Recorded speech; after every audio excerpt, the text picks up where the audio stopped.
Okay. Hey everyone, lesson 12. Wow, Can't it goes believe so fast, doesn't it?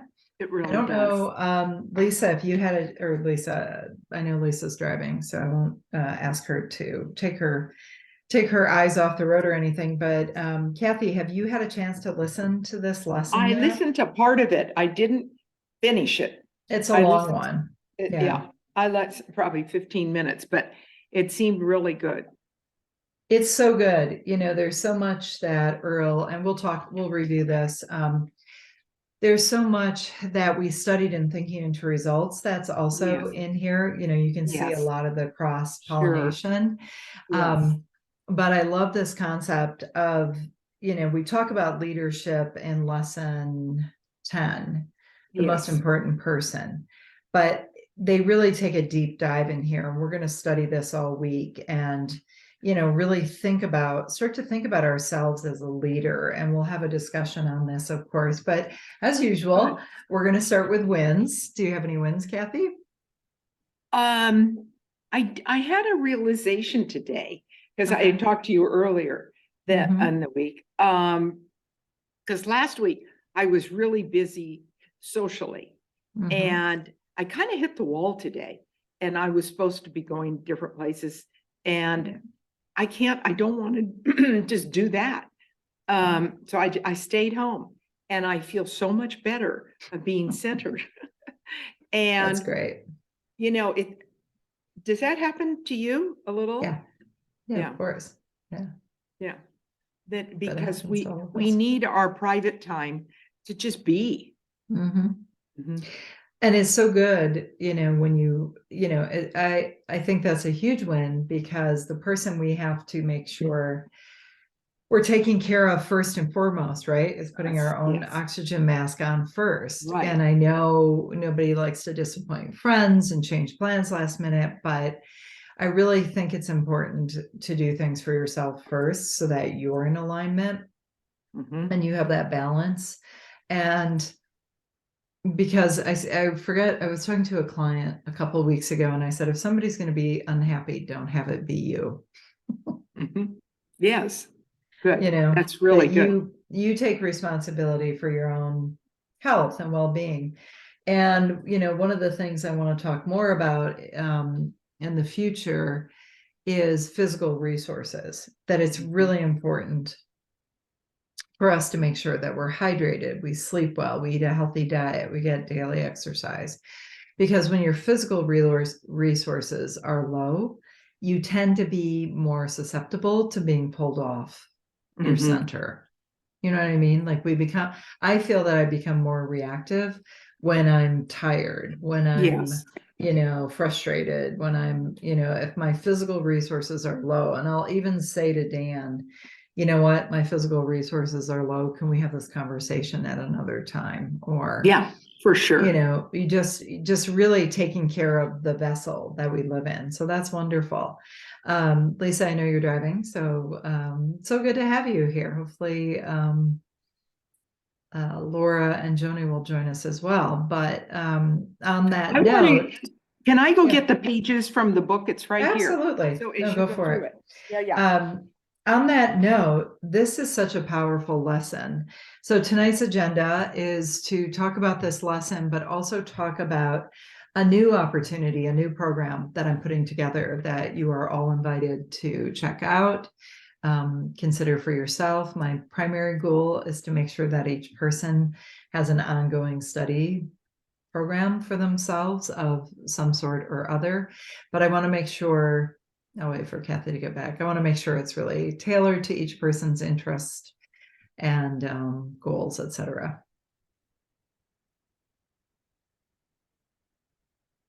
Here we go. There she is. There she is. Yes.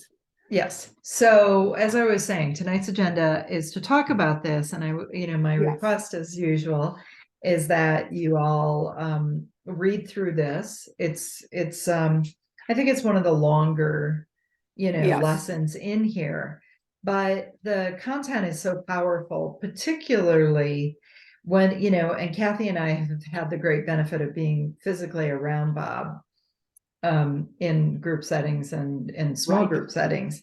And you know what he's talking about in this lesson, he did so well, right, Kathy? Like he'd go Totally. into a room of well over 100 people. You know, sometimes the paradigm shift, what do they have in there? 400 people? 300 or 400. Yeah, he'd get up on stage there and really exhibit leadership. And if you know Bob at all, you know that he came from being shy, being a loser in his own words, not knowing how to lead people, not knowing how to publicly speak.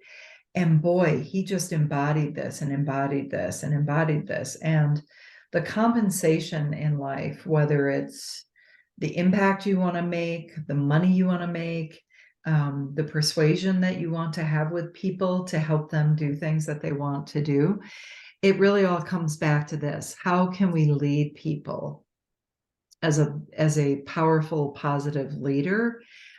Because somebody's always selling something to somebody, Exactly. on some level. Right. And so, he talks about this in here as, I don't think he uses the words the path to agreement, but that is a sales program that he, Yeah. that he created that's just so powerful. So we're going to talk about this leadership lesson. It's so good. And Lisa, I know you're in moving higher and higher in management at your current job. I mean, this is so powerful. So we're going to talk about what are some of the what is leadership? What are some of the hallmarks of leadership? And then I also want to share with you just really briefly the new program that I'm creating, that I'm so excited. And it, like I said, if it feels right for you, let's have a conversation.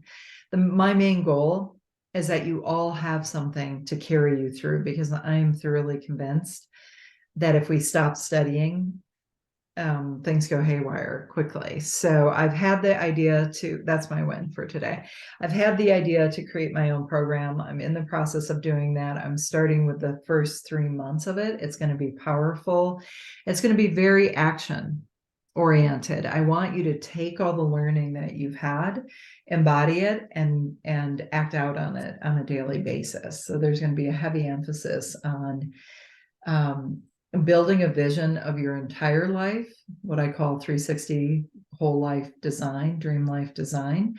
And then how do we put into place for you daily practices, readings, study material, worksheets for you to embody this? Because our old paradigms just are so sticky and they really want to hold us back, right? And what I found is that when we set C-type goals, they can be so big that our paradigm just says, I don't even know where to start on that. I don't want to have you guys feeling that way, or only that you can take small steps. Now, small steps do add up, but they need to be intentional and consistent. So we'll talk more about that as we go on. Actually, I can I'll share this screen for a second. Hold on. So, and for the gals who aren't here, Laura, and I know you can't see this, Lisa, but it'll be in the recording, but this new program, and it's going to be amazing. It's going to be 3 months. It's going to be priced similar to what the pricing for this program was. There'll be a pay in full option and a payment option.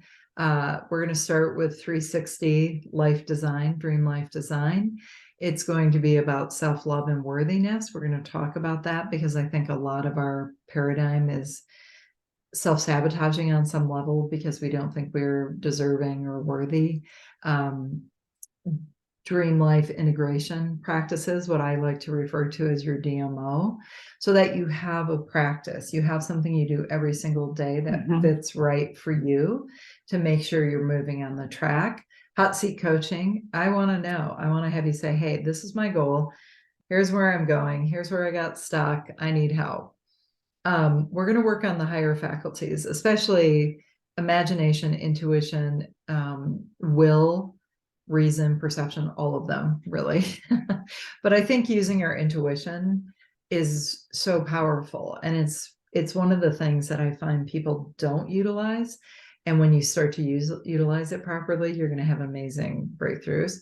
And then there's going to be proper masterminding, as outlined in lesson 7 or 12 of TIR, and then daily accountability. I'm going to set up an accountability structure for you guys. Maybe it's just as simple as putting a check mark into the WhatsApp that you've done your daily dream life integration. So that's a little preview of what's coming. It's going to be awesome. And I will put my calendar link, or actually, you know what? There's so few of you. Well, I know, Kathy, you and I talked. We can talk again. Lisa, Right. let me know what works for you. Laura, I'll get with you as well, and Joni as well. So that's my win. I'm so excited. Yes. So excited. And you guys get to be part of it. And I mean, ultimately, it's going to be part of a 6-month. This first 3 months will be the beginning of the 6-month program. I'm really excited. So Kathy, you have your lead A the book. field book. Yes. What You know, page are you on? I'm on page 2. Oh, okay.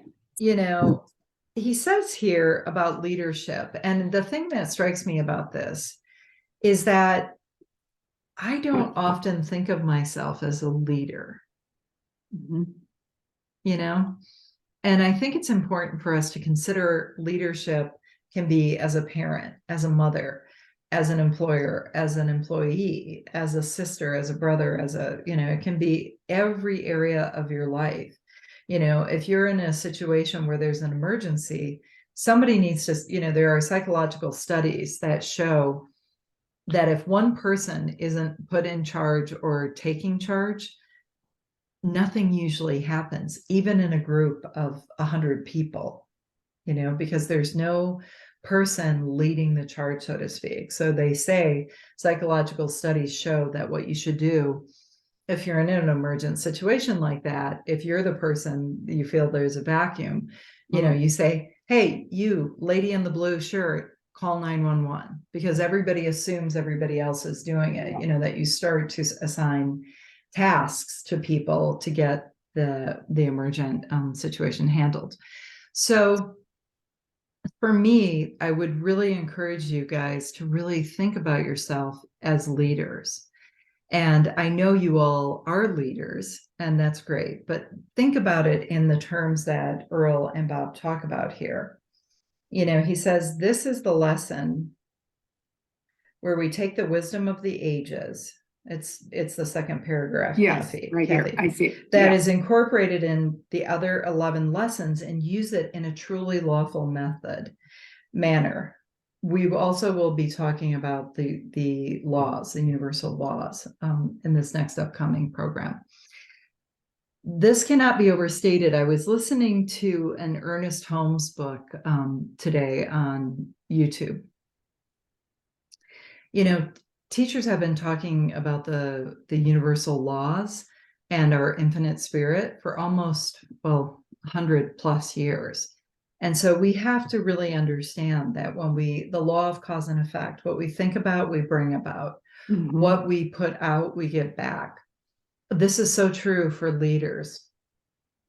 And one of the things that I think is so beautiful, there's many things, but I love what he says in this paragraph where he says the goal of most leaders is to get the person to think highly of them as a leader, but the goal of the exceptional leader is to get the person to think highly of themselves. That is the only type of leader who will hold a leadership role in the new economy. I love this so much, and it really dovetails with leaving people with the impression of increase.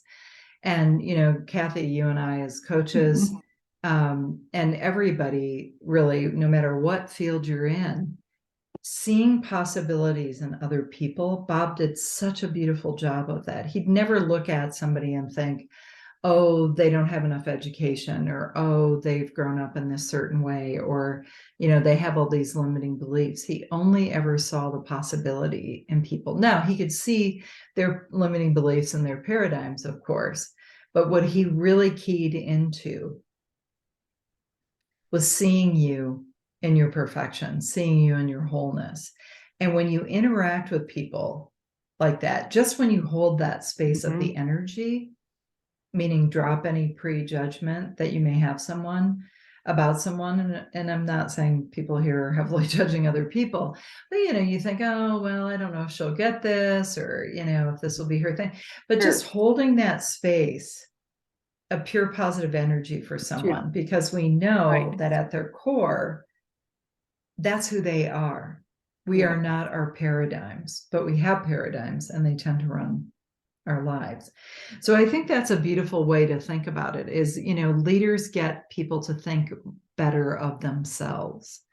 And we can do this in myriad ways. We can ask really good questions. We can be curious. We can be inquisitive, about what the other person is thinking or how they're feeling about the things, but always seeing the infinite potential in them. So I think that is, that does dovetail with the leaving people with the impression of increase. Now, when you're seeing other people in their infinite possibilities, how are you feeling about yourself? Really good, right? How are you, or how should you be?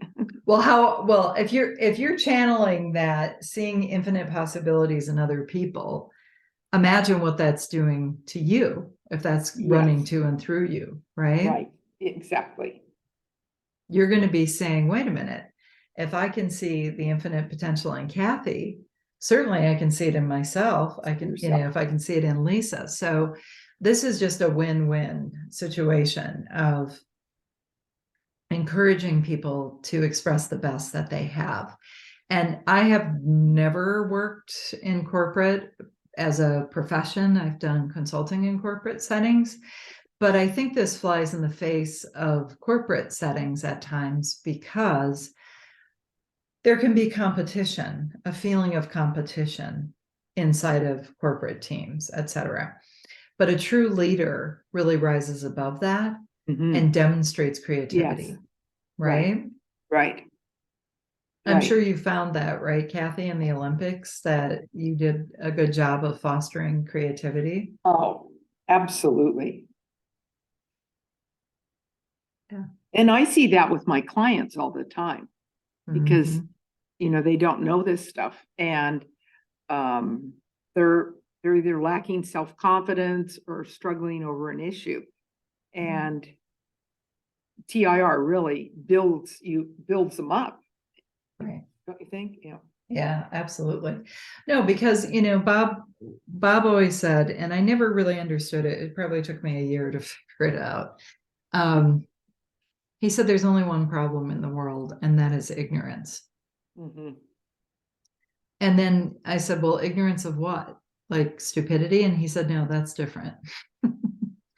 He said, no, ignorance is simply not knowing. And we just all, by and large, are ignorant of two things: who we are as infinite beings, right? Right. And the universal laws and the way things work, how co-creation works. We're trained diametrically opposed to that, unfortunately. So we think of ourselves as fixed characteristics of that's just the way I am. I'm not good for math, or I'm not good at sports, or whatever, right? We all build up these self-limiting beliefs and paradigms. So a really good leader helps people see their infinite potential and has the people that report to them or work for them or that they're leading, whether it's in a family, in a friendship, et cetera, they help that person see more of who they really truly are. And that's a beautiful thing. I mean, that legacy alone, to me, if people are standing around talking about what I did, if all I did was help people feel better, truly better about themselves, really see the infinite potential in them, that would make me feel very satisfied. So that's on page 2, and he goes into talking about who in your industry, in your opinion, would stand head and shoulders above everyone else when it comes to leadership. That's the person you want to model. Bob, obviously, Ray Stanford, he loved Ray so much. Ray literally pulled him out of the hellscape that was his life and completely transformed his life. He even named one of his sons Ray. Mhm. And then Bob got Yeah. involved, right? And then Bob got involved with Earl Nightingale and started listening to Earl and said, I'm going to go work for that guy. He went and had a meeting with him, and he knew Yes. Earl immediately. He knew that Earl knew what he was Right. talking about. And Lloyd was a phenomenal businessman. And Mhm. Lloyd embodied most of the, if not all of these traits.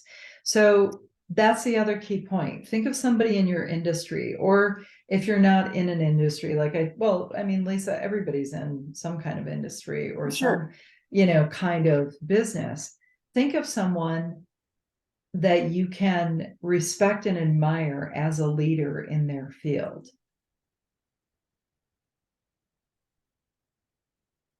And think about the characteristics or the behaviors Mhm. that person is exhibiting. And, he is talking about business here, but he also talks about being the leader of a family, being the leader of, and with your partners, with your friends. So think about who would you respect, and what are some of those characteristics that you could start to embody in your own leadership style. So I thought it was interesting, just noteworthy. Without wandering off course, it might be of interest to you to know that Earl was one of a handful of survivors who was on the Arizona on the 7th of December, 1941, when it was bombed at Pearl Harbor. Think I about was that. when I heard that on the tape, I was amazed. I did not know that. Yeah. So if Earl hadn't made it and Bob hadn't met Earl, who knows what would have happened. But they give us some space here and a short directive to start talking about what you want to learn in terms of leadership and how you plan to emulate that, how you plan to embody those leadership qualities. Now, we'll go into this, when we get a little bit later, but what we're talking about here is that, the most valuable person, we talked about this in lesson 10, but an important aspect of leadership, there's so many different things that they outline here, but knowing when to lead and how to be a good follower. So how to be a good leader and how to be a good follower. When Sandy went to Bob and said, hey, I want to create this course, Bob was both a leader and a follower. He said, you tell me where you want me to be, what you want me to do, and I'll do it. But then when he was leading programs, he was the leader of it by and large. He was the front person. So knowing when to be a good leader and when to be a good follower, and knowing the distinction. If you need to learn someone, find someone to follow who can really teach you how to do it. It can shave days, months, years off your journey. Bob famously talks about hiring Bill Gove. I think Bob was one of the most respected public speakers in the world upon his passing. He's up there with Brian Tracy, Bill Gove, who are some of the other big guys in the industry. Zig Ziglar. Zig Ziglar, Les Brown, all of these guys, John Asseroff, who's the Chicken Soup for the Soul guy? Oh, Rick Hansen. Yeah, Hansen, Mark Victor Hansen. Yes. And then who's the other guy? I have one of his books here. Little kind of a shorter guy. I'll think of his name in a minute. Anyway, so think about people that you want to emulate. And I think it's also important, Kathy and I talked about this the other day. Can you cultivate a group of other leaders that you can have these kinds of discussions with, that you can be around, that you respect and admire? It's easy. I would say it's easy to get around these people, especially if you're a giving person and you want to, contribute back and have the right intention. But, think of some of these characteristics. So knowing when to lead, knowing when to follow. There's a lot of leaders who, when they get up against their outer bound of competence, won't step back, even though they're over their heads. that's not a good look. It's better to say, you know what, I don't have the subject matter expertise here. Branson is a really good Right. example of this. He knew nothing about starting Virgin Atlantic, about starting the airline, about starting the cruise. They have everything now. They have a cruise ship, they have airline, they have, records that, or they did at one point, they have so many multi-billion-dollar companies. And all he did, and we'll get into this next point, he had a vision. And the two other things he said is, hire the best people you can hire and give them the resources they need to fulfill the vision.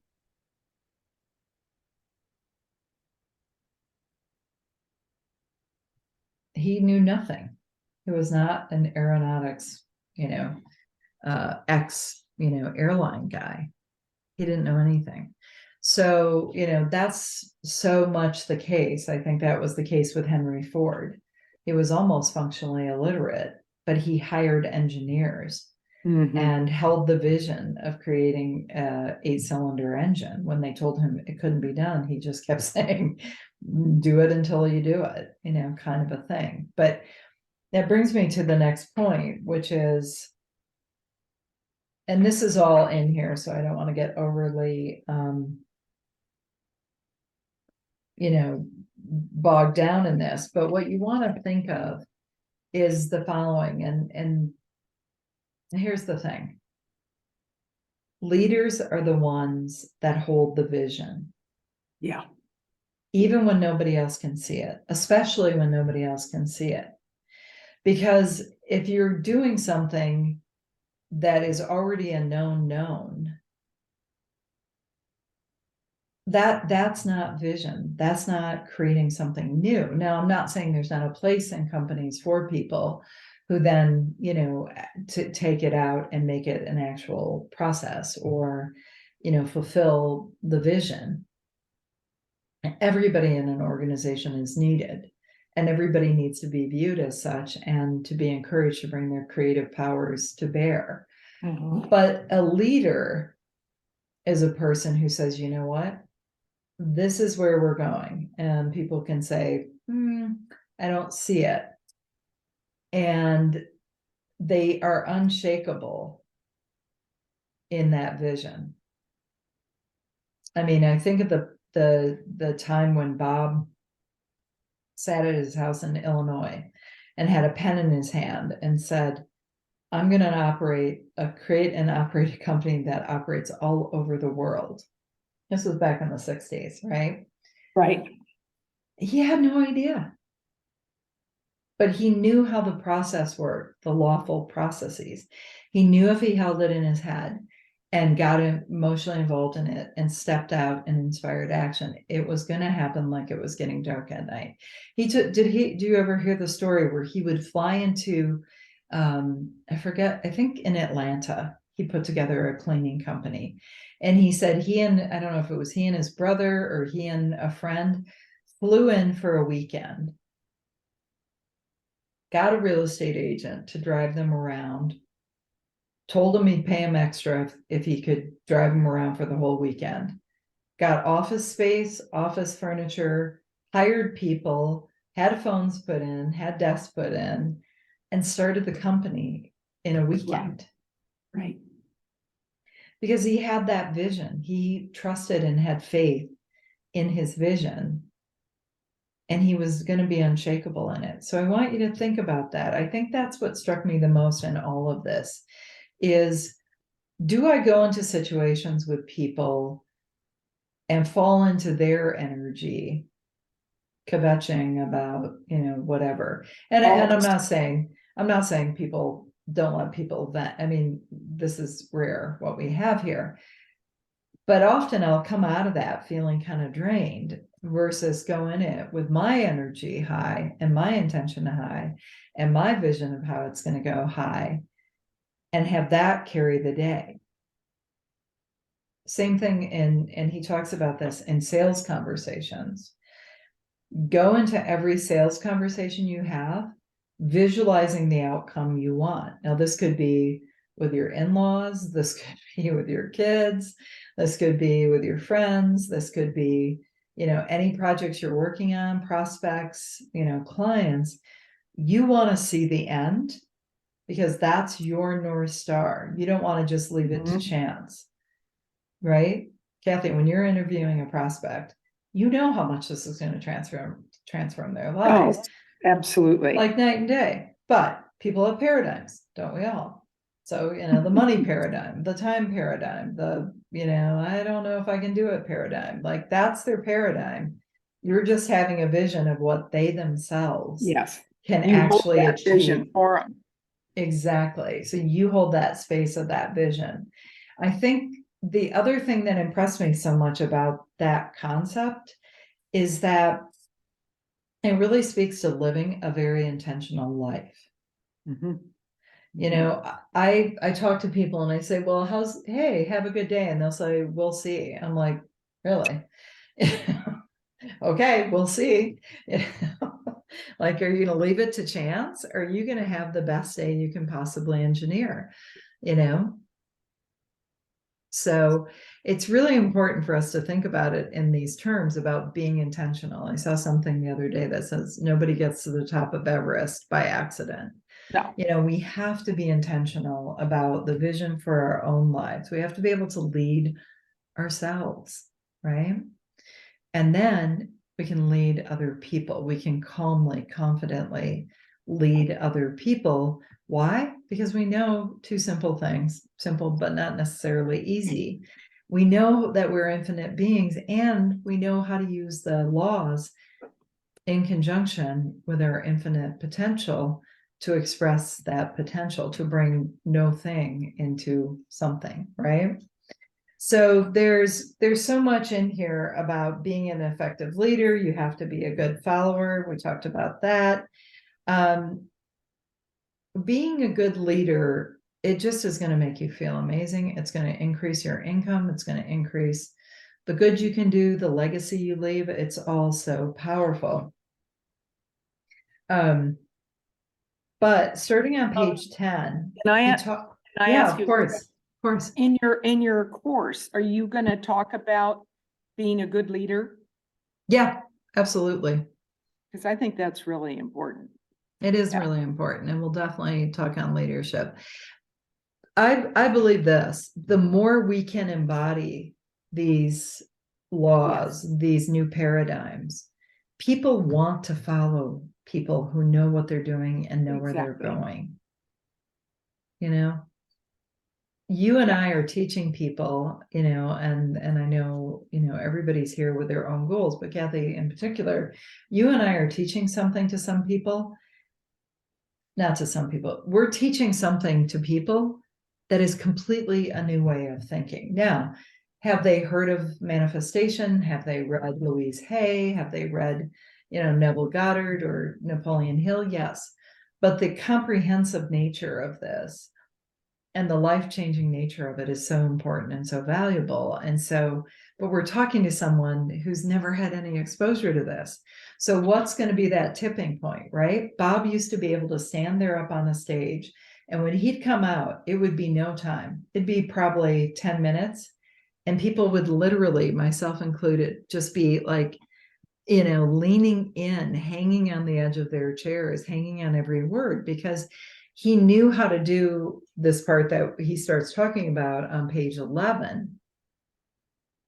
And we can all master this. He's basically breaking down how to lead people. And it's so powerful. And it's so powerful that he actually puts a disclaimer in here. And he says, it could be used in a nefarious way, plus or minus is what he says. But he says you have to remember the law of cause and effect. So if you're going to use it in an untoward way, that's going to boomerang back on you. Yeah. But if you think about it, what he's talking about here, it starts on page 11, and he's referencing all the other lessons that we talked about, which are just so powerful.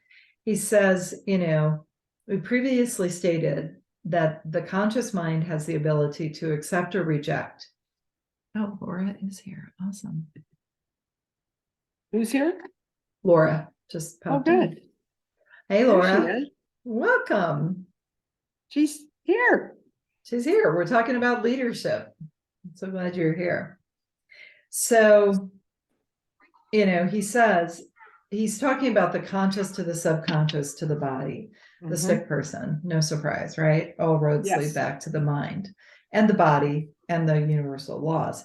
So he says anything that is impressed onto a person's, hey, Laura,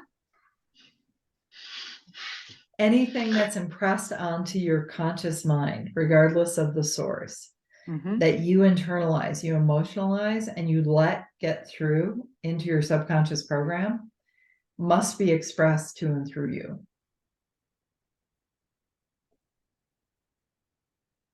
That's part of the mechanism. Right. That happens whether you like it or not, whether you believe it or not, that's in play 24/7. So, he says here, we previously stated the conscious mind has the ability to accept or reject, and the subconscious only has the ability to accept. We also stated that whatever is impressed upon the subconscious is then expressed with and through the instrument of the mind, namely the body.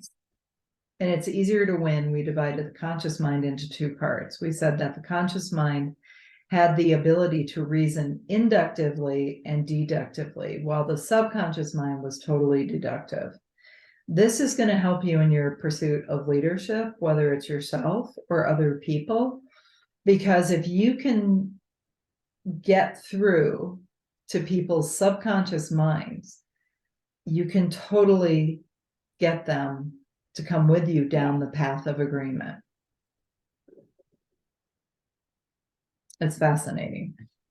And so on page 11, he gives us this where, inductive is going from the specific to the general, and deductive is going from the general to the specific. And we have the capacity on a conscious level to disagree, to say, I don't agree with that. I don't believe that. Your subconscious mind, on the other hand, has no ability to disagree.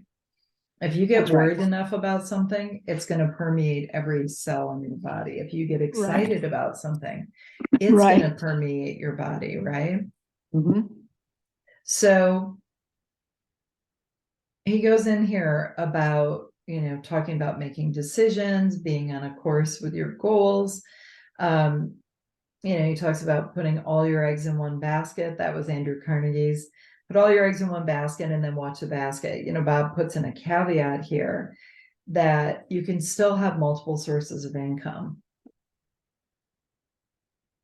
And so Bob wasn't just having one basket, but I think the message here is focus. Let's get really focused on what we're doing. Let's be intentional about it, about our businesses, about our relationships, about what we want to do, our health, our well-being, things like that. And so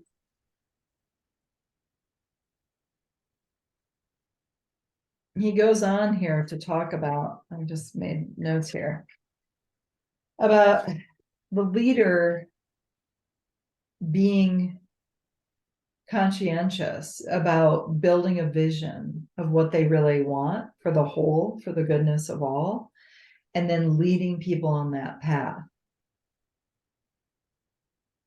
So I want you to start thinking of yourselves, if you want something in life, in a relationship, in your business, with yourself, do you have a strong vision of where you're going?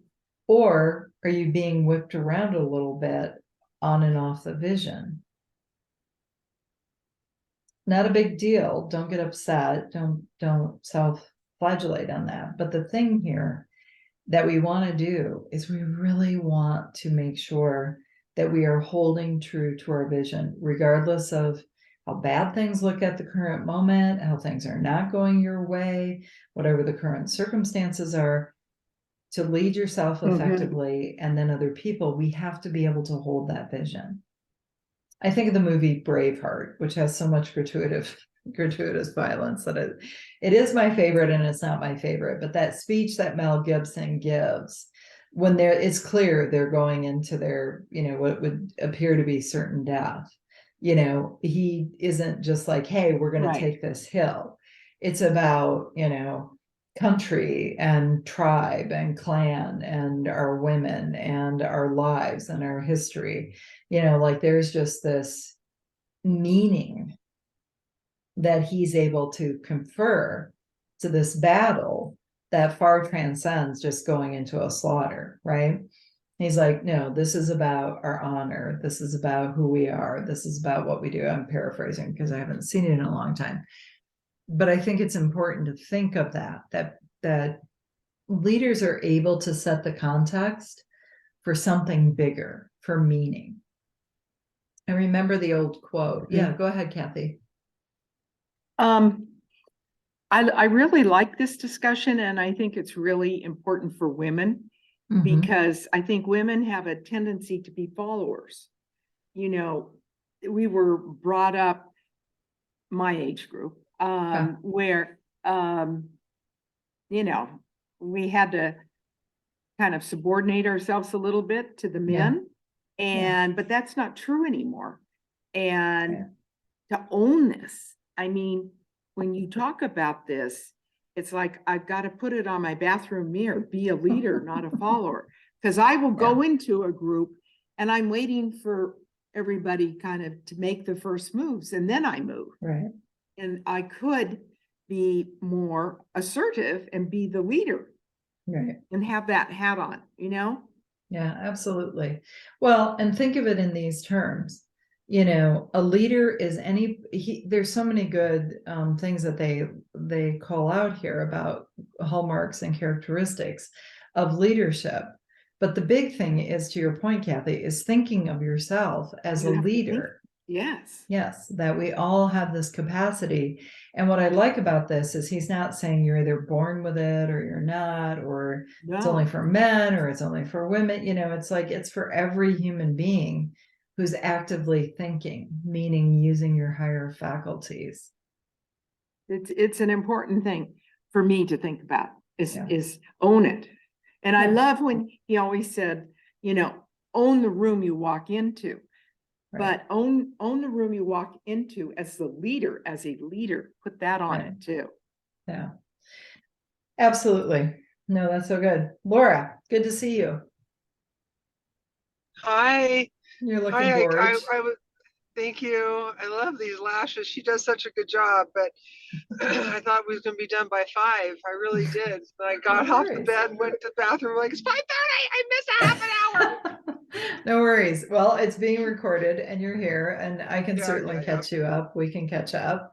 But we're talking about leadership, and I think this is such a unique way to come at it, because growing up, I always thought of leadership in a very male energy way. Me too.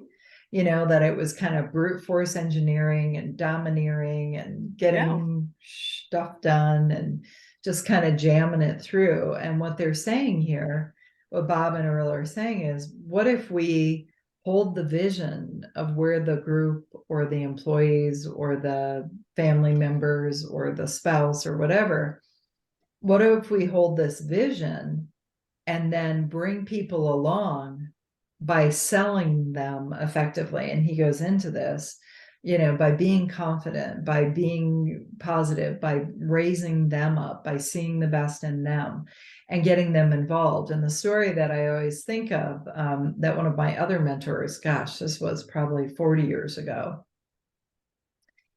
told the story of the following, which is, he's walking around one day in Europe and there's a gentleman putting bricks down.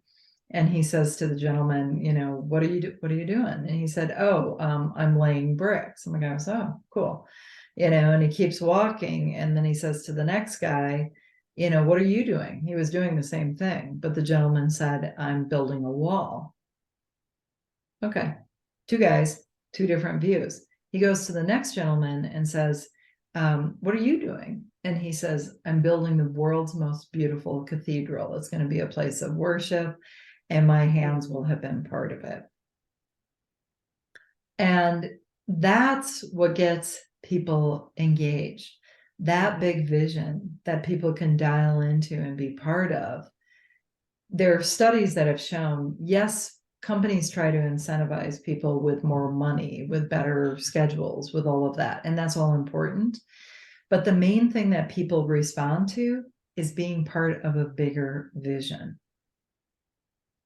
You know, what you're doing, Laura, that's so important. That is, is life-changing for people. I'm sure You that's know, inspiring. today is our Tuesday, and we did our Tuesday training today. And as I'm listening to you, it's interesting because the word leader means to lead. And so what am I doing? What am I saying? Where am I going? How do my points of view, but my example, right? And everything that they're saying is absolutely so basic, and it's something that and being a woman and being strong and being a leader, I have intimidated people all my life. Women don't know what to do with me. Men fear me. And that has always been the case. And it hasn't been until just recently, in the last 10 years, that I went, oh, okay. Well, don't be condescending. Just carry the vision. Just have the idea. Just move forward, and everything's Right. going to be okay. And so I love this. I really Yeah. love this. It's what we are. We wouldn't be here if we weren't leaders, any of us. Right. No, Right. we wouldn't So, be. mm-mm. But it's really owning us as women leaders. It's okay. We can speak up and be, Oh, for sure. Well, maybe you. Well, and I think I have no problem with that. I was just going to say, I don't think that's Right. Laura's issue. No, That's Okay. not Laura's but paradigm. I'll tell you what though, Kathy, Yes. there are times when I really believe the leader in the room can be quiet. Oh, And yes. Absolutely. I really value that. I value when people, and it's been something that I need to learn, is to read the room, right? So I can walk in and own it, and to sit back and read it before I say anything, or not have to be the first person to put the comment out there and just be the last one. I actually practiced that when I was on the planning commission and when I was the chair. Very public meetings, very heated meetings, very sometimes very long meetings, very difficult to lead as a chair. But I learned the value of being quiet. I'm not always quiet. That's not my paradigm to be quiet. Yeah. So Well, it's And they do talk about in TIR, it's lesson 11, is it, Peggy, being a good leader as well as a good follower? yeah, I think it's lesson 10, the 10, most 10. valuable person. Yeah. Yeah, and I was going to say, just to reiterate, the goal of most leaders is to get the person to think highly of them as a leader. I'm not saying that applies to anyone here, but the goal of the exceptional leader is to get the person to think highly of themselves. I had a good experience with my son. I didn't get to do wins because I wasn't here, so I'll Yeah, just do by all this really means, sure. quickly. So I have an easy student in my son. He's a go-getter, but he's a quitter. Can quit, get bored. He's hard on himself. He struggles with anxiety and having perfectionism and all of that at a young age. He's facing it and dealing with it. He went out and got Fox News to come do a segment on us next week. They're coming out. And I think about how, and I told him he wanted to reach out to legislators. So Mike Lee, I happen to know him very well. That's our senator from our state, Kathy. Okay. And I said, this is how you approach them, and this is what to expect. And Mike Lee's people happen to love me, and we're good friends. But I didn't really tell Chase that. So when he got a response from them, I'm like, good for you, boy. Good for you. Really? That's great. Well, Yeah. Oh my gosh. I am playing on all my Fox News. I don't think they realize who they're dealing with right now, but they will. Um, I haven't done a lot with Fox. I've done a lot with all the other stations in Utah. But the Yeah. point is that Chase felt awesome about himself. And I just couldn't stop saying, good job, boy, good Right. job, boy, good job. Yeah. So yeah, yeah. Well, that's such a beautiful story, and congratulations, Laura. That's so great. I mean, he says here, the effective leader, it's something to the effect, I'm paraphrasing, that the effective leader, you can get so much done when you don't care who gets the credit, right? And Yes. so empowering other people Yeah. it's so powerful. And on page 17, I want you to go and look at that when you get home, or when you get to your, Kathy's got her I got version it at right her here. desk. Yeah, 17. He talks about there are only 3 ways for an individual to form a composite of this nature with another individual. Meaning, as leaders, we want to enroll people in our vision, right? We want to lift them up. We want them to believe in themselves more. We want to see them as their perfect positive energy. We want them to bring more of themselves to the surface. And we do that by enrolling them in our vision. People will work harder on the world's most beautiful cathedral, even though they're laying bricks, just like the guy two doors down, the guy who's laying the bricks versus laying the wall versus building the world's most beautiful cathedral. That's the vision as leaders. So have a vision like that, obviously, for yourself, and lead yourself for that, because that vision, that C-type goal, is going to carry you through the days when it doesn't feel like it's happening, when your paradigm's getting the best of you. Kathy, I think of the work you and I do and the transformation it's had on our lives and on our clients' lives. Oh, yeah. Same thing with you, Laura, Lisa, the work you do in your, in your family and your job, etc. So I really want you to think about how important it is to have a vision of where you're going. Yeah. Most people won't just get in a car with someone and start driving. Some people will, but the person who has this vision, hey, we could do this, we could do that, we could do this. And Laura, I loved what you said, which is, Stephen Covey had a famous quote: seek to be understood, seek to understand, then to be understood, right? Yeah. Listen for understanding. I think for some of us who can, Laura, I perceive you as someone who can see immediately how things would work out best, right? I think.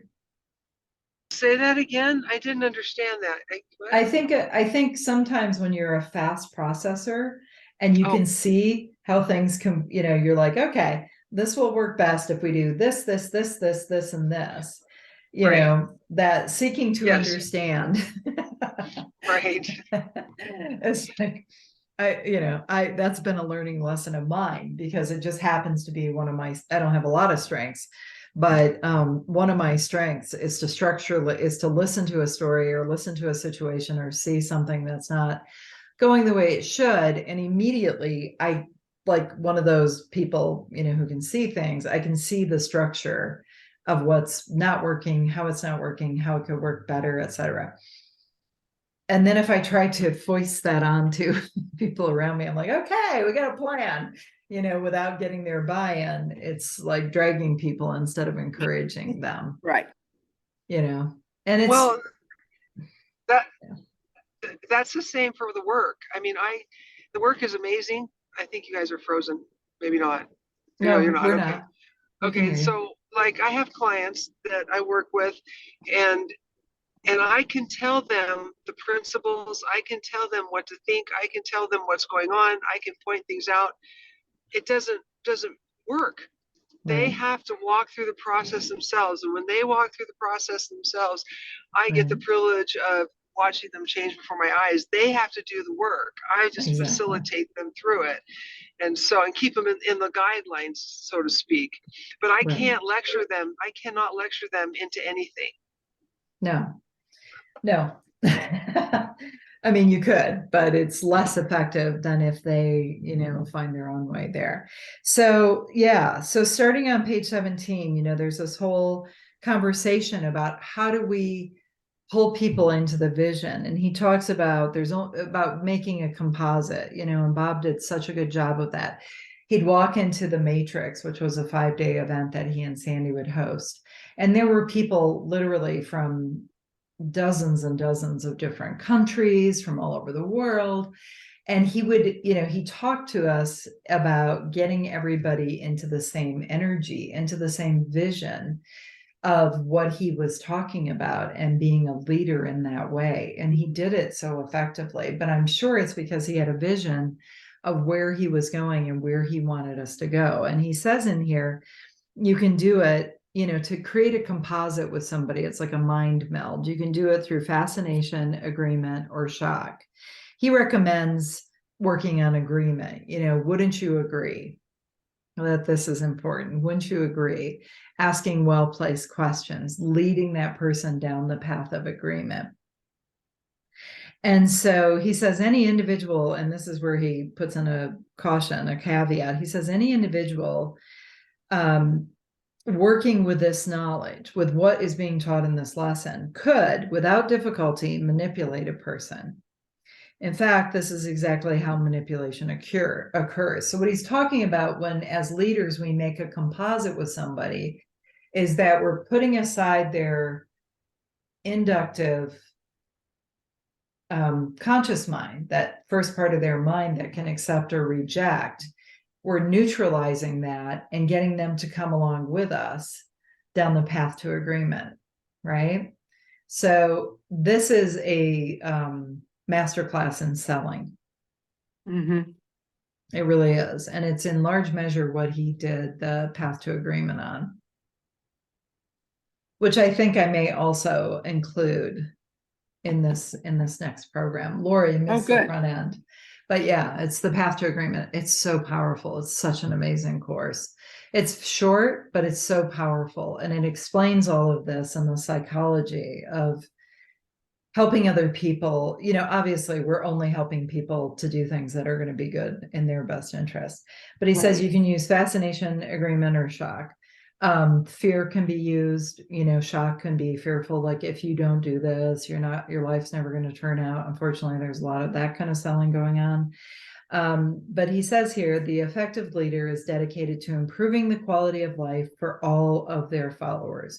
I think if your heart is pure and your intentions are pure and it's really for the greater good of society, you will be rewarded, because that's how the law of cause and effect works. When you put out more good and improve the lives of other people, more good will absolutely come back to you. You have to willingly give and graciously receive.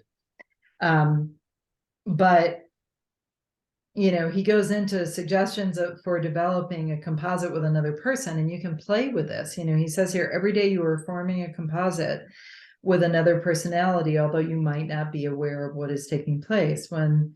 Whenever one person originates an idea and another person acts on that idea without giving conscious thought to it, a composite has been formed. By understanding this process, you can become very effective. A person who masters the technique of forming a composite with individuals or groups will enjoy a truly abundant life. He talks about how Lloyd just did this naturally, etc. So, we're all here because we love helping others. I know that about each and every one of us who's here. I know we do the work we do because we love each other. We love others. We want to make life better. We want to have more good in our lives as well. So I know that we'll all use these, positively as they're recommending. And then he goes on page 18, he says, to form a composite with another person, that person must have faith in you. Well, that door swings on the hinge of self-confidence on your part.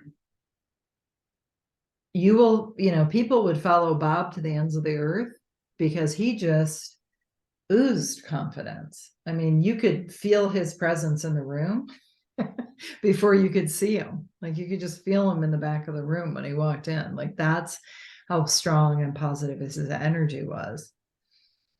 So building the vision does two things. It gives you a place to feel confident and to imagine and to practice moving toward, but it also builds that belief in someone else that you're the person to take them, to help lead them to that place.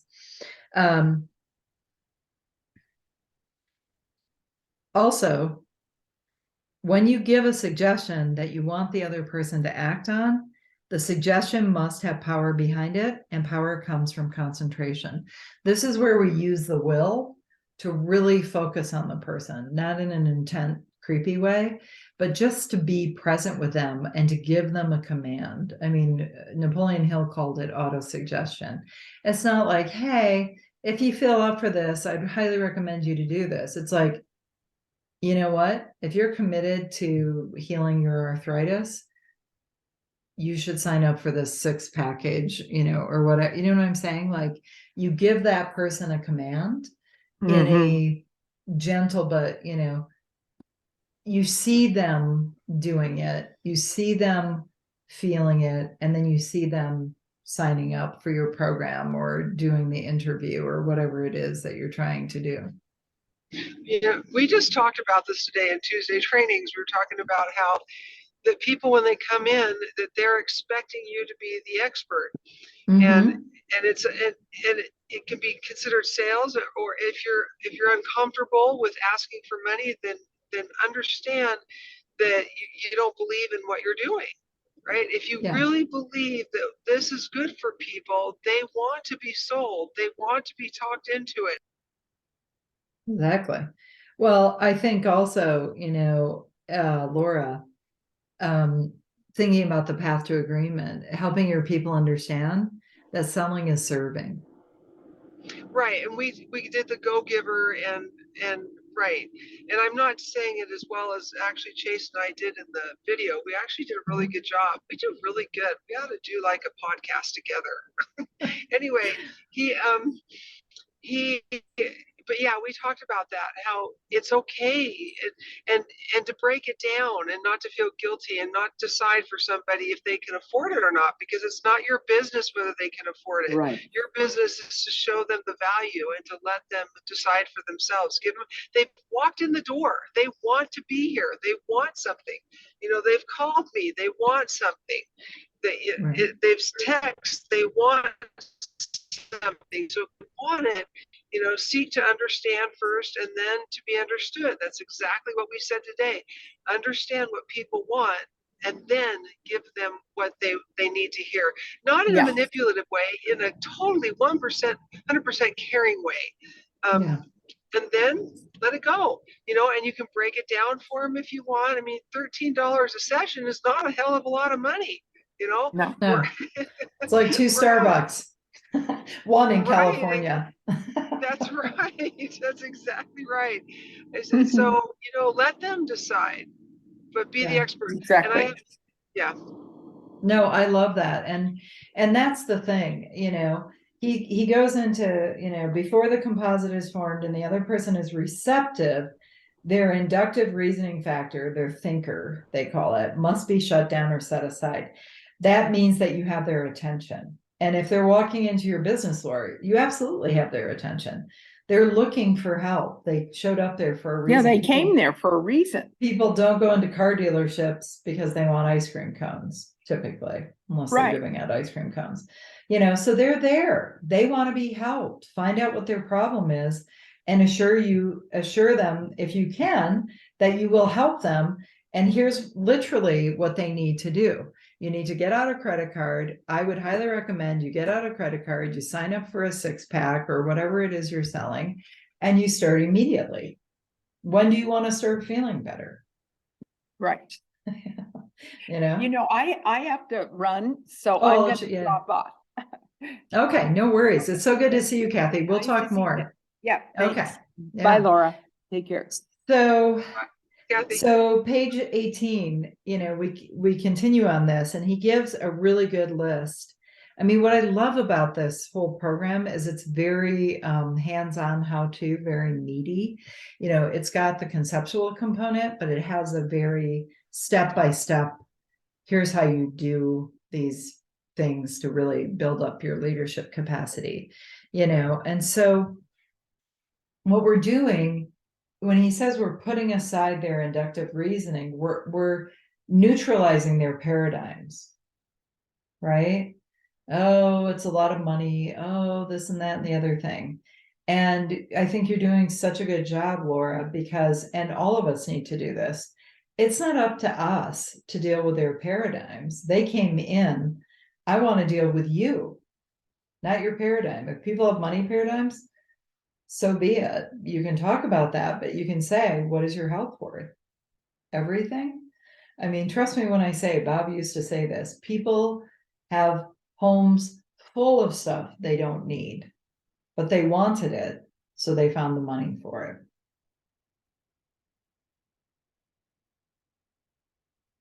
People pay for what they value, including some crazy stuff like designer handbags and all manner of things, fancy cars. And that's all, I mean, I don't think that's crazy, but my point is, to your point, Laura, you don't know what someone values and what they're willing to pay for. So don't prejudge anybody, right?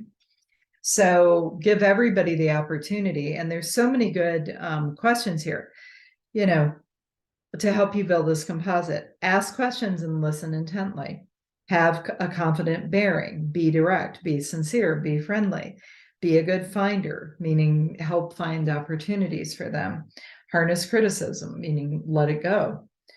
Increase the other person's self-esteem and call them by name often. I mean, these are some, you know, Dale Carnegie kind of things. But the last thing he says here that's so important is when you have these conversations, and Laura, you can definitely share this with your team, you know, you want to give suggestions that will stick. You must have figured it out in advance. The suggestion must be given when the person is listening to you and not when they're thinking. This is important. If they're thinking, meaning if they're cogitating on it, if they're in the reasoning, if they're like, well, I don't know if I can afford this, and you try to do the pitch at that point, you're going to have an uphill battle. You want to have them mesmerized, basically, by all of these previous things. So here's a few simple rules. Have a very clear, concise idea that you wish to see expressed. You must communicate your idea verbally. Bob liked to do it in writing or by gesture, you know, so we want to do it on a conscious level, a subconscious level, and a physical level. Like Bob used to hand people a pen and say, let's do this. And he'd have them sign the deal. He always had a good pen. He said, you can make a lot of money with a good pen and a contract. You know, so he was a big Mont Blanc pen guy. In fact, I have one of Bob's pens right here. Bob's pen. So have an idea of what you want that person to do, what's going to serve them, what's going to be in their best interest. If given verbally, the suggestion must always be given in an authoritative tone of voice, not in a you must do this or else. I think, Laura, you have this pretty nailed. But always remember, the subconscious mind works in a deductive manner. If someone gives me a command, I'm like, oh, okay, I'll do it, right? The suggestion must be complete in its entirety because the subconscious mind does not reason or think. It merely acts or obeys. So you have to give them a fully baked roadmap of what you're going to do. Okay, here's what we're going to do. You came in to find out about red light therapy. I've listened to what you want to get out of it. We can absolutely help you with those things. Here's what you're going to do. What would be best for you is for you to sign up for a 6 package. I'm just spitballing, Laura, you know, very direct.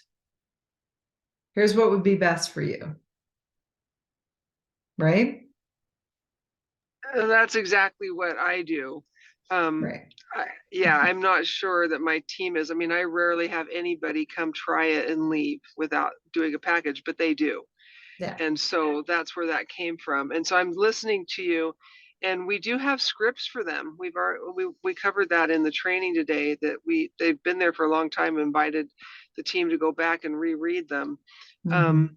And I think it's more at their base, just this fear of people getting to other people's business. Like I'm just afraid I'm taking something from them. I also have told my team, don't offer discounts unless they bring them up. We don't have to discount everything, right? No, And no. so I think that kind of changed their paradigms a little bit, or I don't know, we're just working on it. I think we're Yeah, heading no, in the it's right good. direction. I Yeah, think this would be good. I think you can, yeah, excuse me, you can use these last points yeah. to help your I like team it. see that this isn't a Mhm. manipulation. This is No, literally about helping save people's health, yeah, their right, wellness, their mental health, their physical right. health, and whatever Exactly. it is. But we have to be confident. We have to have that vision. We have to be confident, and we have to lead by directing people, because if we get wishy-washy, people are like, oh, what do I do? And a buyer who's indecisive is not a buyer. Right. Well, and